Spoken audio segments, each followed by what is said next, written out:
আসসালামুয়ালাইকুম। বহুল প্রতীক্ষিত অনেক অপেক্ষার পর অনেকে এই বিজ্ঞাপনটির আশায়ও আছেন। বোয়েসেলের মাধ্যমে দক্ষিণ কোরিয়াতে যে দক্ষিণ কোরিয়া লটারি কিংবা ভাষা পারদর্শীদের নিবন্ধন কবে থেকে শুরু হবে। ফাইনালি এটার নোটিশ প্রকাশিত হয়েছে। ইপিএস কর্মসূচির আওতায় দক্ষিণ কোরিয়ার কর্মী নির্বাচনের লক্ষ্যে 2024 অনলাইন নিবন্ধনের লটারি এবং ভাষা পারদর্শী উভয় নোটিশটা দেওয়া হয়েছে। কত তারিখ থেকে আবেদন, কত তারিখ পর্যন্ত চলবে এবং বিস্তারিত আমি আপনাদের এই ভিডিওর মাধ্যমে বুঝিয়ে দেওয়ার চেষ্টা করব। তবে মূল ভিডিওটি শুরু করার পূর্বে সকলের কাছে অনুরোধ, ভিডিওটি শেষ পর্যন্ত দেখবেন এবং যারা চ্যানেলে নতুন তারা অবশ্যই চ্যানেলটি সাবস্ক্রাইব করে রাখবেন এবং ফেসবুক পেজটিও ফলো দিয়ে রাখবেন। বোয়েসেলের অফিসিয়াল ওয়েবসাইটের মাধ্যমে আজকে 17 তারিখ এই নোটিশটি প্রকাশিত করছে।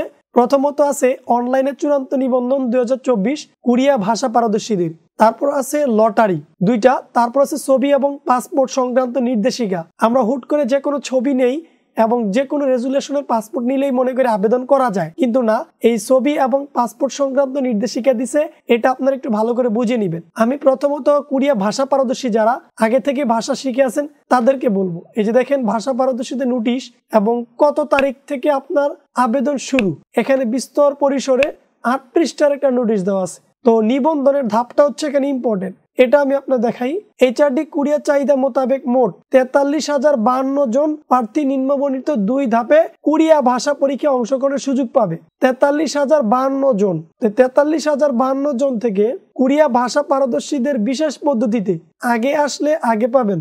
এখানে 30,652 জন, উৎপাদন শিল্পে 17,460 জন, মৎস্য শিল্পে 7,760 জন, কনস্ট্রাকশন 4,268 জন, জাহাজ নির্মাণ শিল্পে 1,164 জন।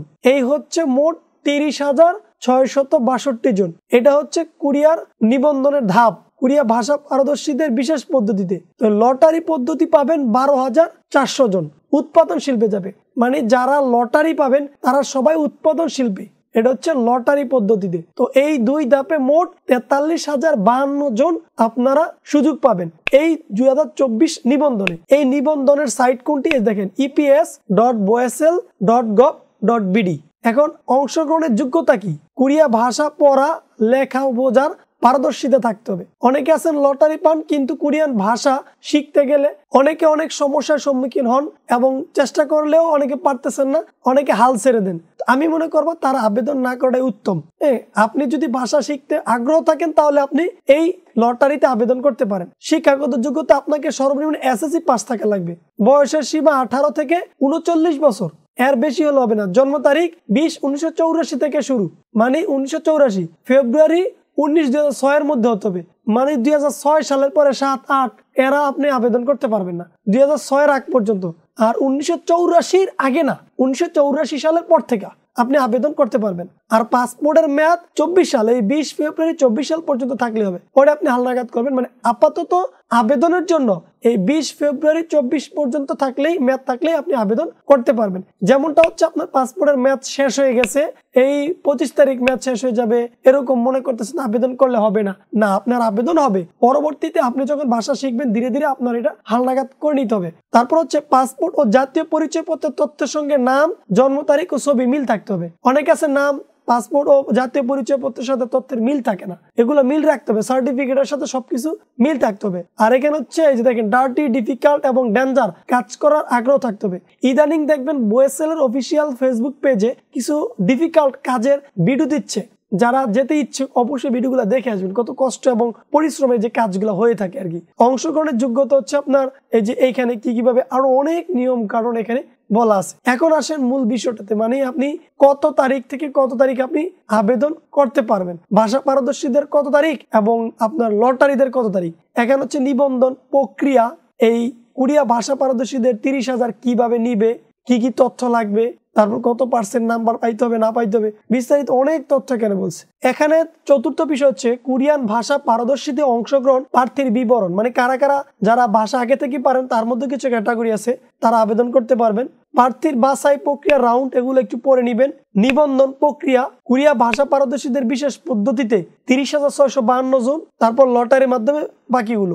এখন আবেদন করতে আপনি দেখেন এই যে আবেদন করতে কত টাকা লাগবে। এই যে প্রাথমিক নিবন্ধিত প্রার্থীদের মধ্যে হতে প্রথম এতজন প্রার্থী চূড়ান্ত নিবন্ধনের লক্ষ্যে আগামী 20 ফেব্রুয়ারি সকাল 10টায় হতে 21 ফেব্রুয়ারি মানে 20 থেকে 21 এই 2 দিন আপনি ভাষা পারদর্শী আবেদন করতে পারবেন। তাও খরচ কত দেখেন, 3220 টাকা প্লাস 500 টাকা, টোটাল আপনাকে 3720 টাকা দিতে হবে এবং বিকাশ চার্জ আছে 42 টাকা। ধরে নিতে পারেন আপনার 3800 টাকার মতো মানে 3750 টাকার মতো খরচ হতে পারে। এটা হচ্ছে ভাষা পারদর্শী যে 30,652 জন প্রার্থী যাবে, তাদের আবেদনের সুযোগ হচ্ছে 20 ফেব্রুয়ারি সকাল 10টা থেকে 21 ফেব্রুয়ারি সকাল 11টার মধ্যে। এটা হচ্ছে ভাষা পারদর্শীদের আবেদন। এবার আসেন লটারিতে। এই যে লটারি কত তারিখ থেকে কত তারিখ চলবে, তো লটারিটা হচ্ছে আপনার সকল নিয়ম কারণ ওইটাতে যেভাবে পড়ছেন নিয়ম কারণগুলো কুরিয়া ভাষা পরীক্ষা অংশগ্রহণের যোগ্যতা শর্তাবলীগুলো এগুলো একটু ভালোভাবে পড়ে নেবেন। এখানে গুরুত্বপূর্ণ বিষয় হচ্ছে অনলাইনে প্রাথমিক নিবন্ধন। অনলাইনে প্রাথমিক নিবন্ধন যারা লটারি 4 মার্চ 2024 তারিখ সকাল 10টা হতে 5 মার্চ 2024 বিকাল 5টা পর্যন্ত। বিষয়টা হচ্ছে 4 তারিখ থেকে আবেদন শুরু, মার্চের 4 তারিখ থেকে আবেদন শুরু, মার্চের 5 তারিখ মানে 2 দিন আপনি সময় পাবেন। 4 তারিখ সকাল 10টা থেকে শুরু, 5 তারিখ বিকাল 5টায় গিয়ে শেষ হয়ে যাবে। আবেদন ফি তারা নিবে 500 টাকা, আবেদন ফি নিবে তারা 500 টাকা এবং বিকাশের কিছু চার্জ আছে এবং যারা আবেদন করবে সেটা তাদের আলাদা চার্জ আপনাকে দিতে হবে। যারা লটারিতে আবেদন করবেন, আমি আবারও বলে নিচ্ছি, মার্চের 4 এবং 5 এই 2 দিনের মধ্যে আপনাকে আবেদন করতে হবে। এখন এই যে ফলে আগামী 5 মার্চ 24 তারিখ বিকাল 4:30টার পর নির্ধারিত নিবন্ধন ফি বিকাশ গেটের মধ্যে প্রদান না করার জন্য অনুরোধ করা হলো। এখানে বিষয় হচ্ছে আপনি বিকাল 5টা পর্যন্ত আবেদন করতে পারবেন, তবে টাকা কিন্তু আগে পেমেন্ট করে তারপর আবেদন করতে হয়। এটা হচ্ছে কুরিয়া লটারি সিস্টেম। তবে টাকা পাঠাইতে পারবেন আপনি বিকাল 4:30 পর্যন্ত। এই দেখেন এখানে উল্লেখ করা আছে বিকাল 4:30 পর্যন্ত আপনি টাকা পাঠায় রাখতে হবে, তারপর 5টার মধ্যে আপনি বাকি আবেদন করতে পারবেন। দেন 4:30-এর পর আপনাকে টাকা না পাঠানোর জন্য অনুরোধ করছি। এই হচ্ছে লটারিতে আবেদনের প্রক্রিয়া এবং কত তারিখ থেকে কত তারিখ আবেদন, আবেদন ফি এবং আবেদন করতে আপনাকে যা যা লাগবে সেটা হচ্ছে 1 কপি সাদা ব্যাকগ্রাউন্ডের পাসপোর্ট সাইজের ছবি এবং স্পষ্ট পাসপোর্ট, এগুলা নিয়ে আসলে আপনি আবেদন করতে পারবেন। সো আবেদনের ওয়েবসাইট লিংক এই যেখানে বলা আছে সম্পূর্ণরূপে, এবং আবেদনের নির্দেশিকা আরো যদি কোনো কিছু জানার ইচ্ছা থাকে অবশ্যই আপনি বোয়েসেল এর যে অফিসিয়াল ওয়েবসাইট আছে এবং তাদের যে অফিসিয়াল ফেসবুক পেজ আছে এটা আপনি ভিজিট করলে ভালোভাবে অনেক কিছু জানতে পারবেন। তো আজকের মতো ভিডিওটি এই পর্যন্তই। সবাই ভালো থাকবেন, সুস্থ থাকবেন এবং কোনো কিছু জানার থাকলে অবশ্যই সেটা কমেন্টে লিখতে পারেন। আজকের মতো এখানেই বিদায় নিব। আল্লাহ হাফেজ।